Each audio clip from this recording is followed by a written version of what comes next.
Genesis 11. Now the whole world had one language and a common speech.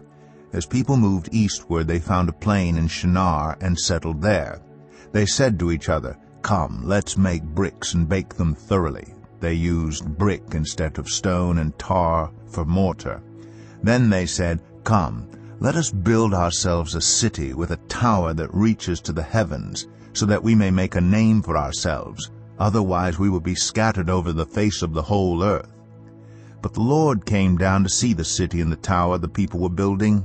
The Lord said, "If as one people speaking the same language they have begun to do this, then nothing they plan to do will be impossible for them.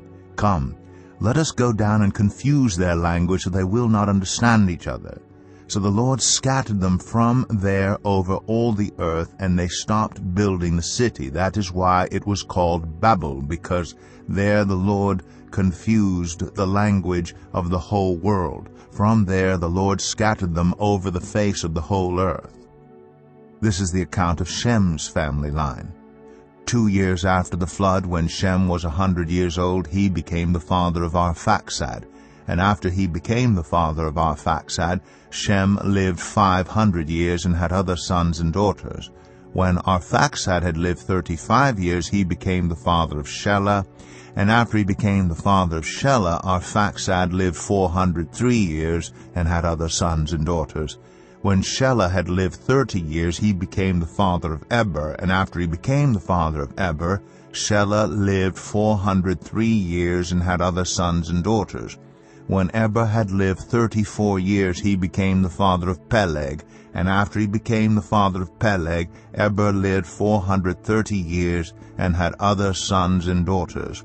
When Peleg had lived 30 years, he became the father of Reu. And after he became the father of Reu, Peleg lived 209 years and had other sons and daughters.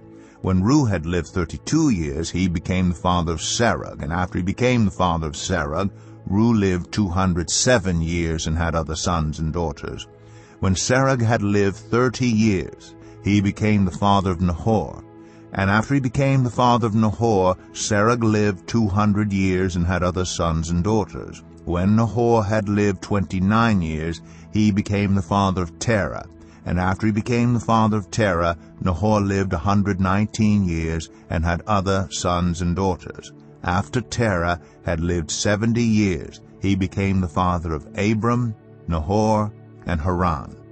This is the account of Terah's family line. Terah became the father of Abram, Nahor, and Haran. And Haran became the father of Lot. While his father Terah was still alive, Haran died in Ur of the Chaldeans in the land of his birth. Abram and Nahor both married. The name of Abram's wife was Sarai, and the name of Nahor's wife was Milcah. She was the daughter of Haran, the father of both Milcah and Iscah. Now Sarai was childless, because she was not able to conceive. Terah took his son Abram, his grandson Lot, son of Haran, and his daughter-in-law Sarai, the wife of his son Abram, and together they set out from Ur of the Chaldeans to go to Canaan. But when they came to Haran, they settled there. Terah lived 205 years, and he died in Haran.